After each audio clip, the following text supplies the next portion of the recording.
Now, there's so much to talk about in the book, and I appreciate the work that you put into it. Again, not only the side of, because within the book itself, you talk about specific education for the person who is providing care for the person living with dementia, struggling. There's also this hand in faith that you help us with as we go to understand certain aspects that maybe dealing with. Talk about some of that in your journey and tying the two together. What brought this together?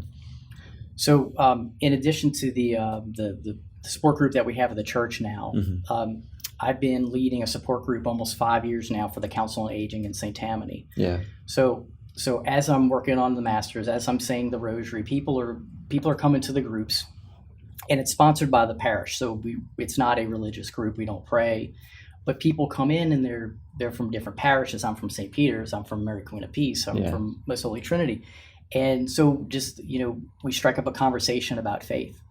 And I started thinking about, well, the support group is great, but these are Catholics, and certainly our faith has things to say about suffering and about, taking care of each other and honoring our vows and what we've committed to. So what's to say that we can't, I can't combine the two things, the practical expertise and tips with this walking on this journey of faith together. Yeah. And there's not much out there. There's Christian books abound, I believe, on this topic. I found only one other Catholic book, and when I got it, I thought it was very good, but it wasn't this. It wasn't what I was thinking. It wasn't written by a gerontologist. So that's why I said I guess I have to write the book. Yes. So see a need, fill a need. That's right. So when I first put it out on Facebook, like, hey, I'm gonna just casual about it. Yeah. I'm gonna write this book. It was lots of great feedback, and encouragement, everything. So that was and you dedicated the book to your mother, who was the care provider. Right? No, correct me, because in the book you say it's not necessarily you make a distinction between a caregiver, a caretaker, and a care partner. Right. So tell us the distinction, because I want to tell me about your mom's, like your witness that your mom gave to you, if you don't mind, and then also too that how you identify her as a care partner versus a caregiver or a caretaker. So in the late 90s, my twin brother and I we were in high school. Sorry, in the early 90s we were in high school. Late 90s we were in college, and somewhere in between the transition, my mom sat down with me and she said, your grandfather has Alzheimer's or some kind of dementia. He doesn't remember me when I go see him. And then she told the stories about, somebody befriending him and stealing checks and writing checks. And so it's like she went through, some of the worst case scenarios that you can experience as a care partner. And I couldn't do anything because I wasn't there. I was in high school or I was away at college. So all I could provide was emotional support and listen to her. And she was an only child, and my dad was supportive, but he wasn't able to do much else except support her. So that just never left me. And then fast forward to Katrina, 2005. People are like, do I want to stay the path that I'm on right now, or do I do something different? And while I stayed in the same career, that's when I started the master's program, based on just seeing her, because I knew that the baby boomers are a large portion of the population. There's going to be more of them. Therefore, we think there's going to be more dementia, unfortunately. So there are many people that are in my mom's situation that could be served. Yeah.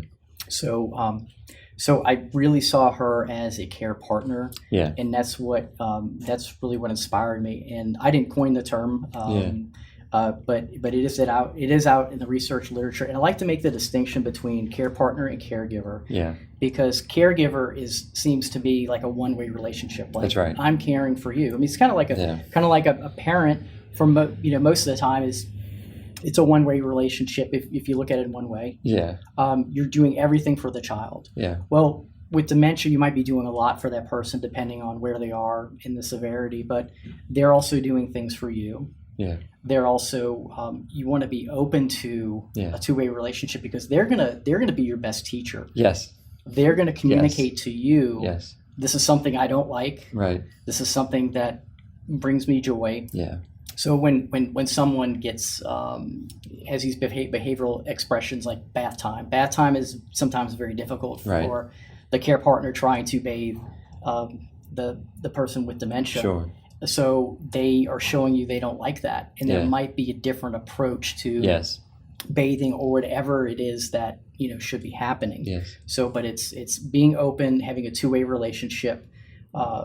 Listening for the cues, and also being open to them giving back to you, like looking for that moment, that fleeting moment that they know your name or they recognize you, or that look in their eye, and if you're not a care partner looking for that from them, you can completely miss it. I think what's important about in all relationships is that you have the ability to be a student of the other, in a sense, to be attentive to what's going on. That's a healthy communication. I can't go in as a husband to my wife, or even as a father to my children, and think that I've got it figured out and all solved. I know my wife. I know what she's going to want. I'm going to go ahead and assert my will into it. Or same thing with the kids.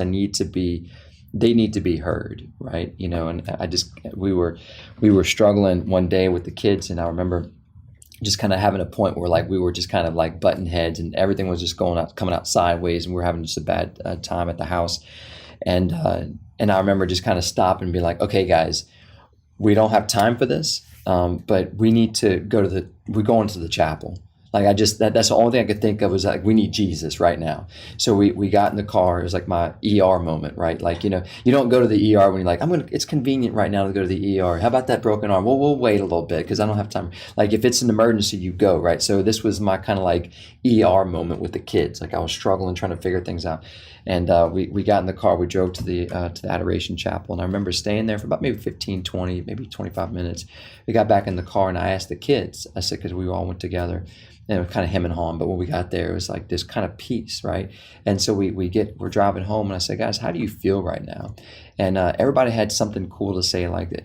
I think my son said something like, I feel refreshed, or something like that. And then my daughter, my oldest daughter in the car said, I feel heard. And I was like, man, so she's explaining how in prayer she felt like she was able to share with God how she was feeling, and God heard her, and yet she's not feeling heard by me, that I'm not listening, I'm not being attentive to what she's going through. And again, I just this idea that this is family, we're in this is relationship, this is love that is asking us to rise to the occasion, not to put love and relationship and communication skills on the shelf, but to allow and to just try to administer the medicine. You're administering love, and then that love has a loving hand with the medicine, whatever that might be. So talk about too, you make a distinction too with the term living with dementia versus just a person who has dementia. Right. Yeah. So the common language is someone's demented, or they have dementia, and these are not bad things per se. Right. But I think that saying that someone is living with dementia, so person living with dementia, injects the truth that there's dignity to this person. This is just something that they happen to have, but it's not a label for them. Right. So this is, I think once we start changing the language, and a lot of people are changing the language around this, that we start to see them as someone with a disability. Right. Just like someone has diabetes, or they have Parkinson's. Right. They have a brain disease. That's their disability. And we have to adapt to that, and keeping the dignity with that person.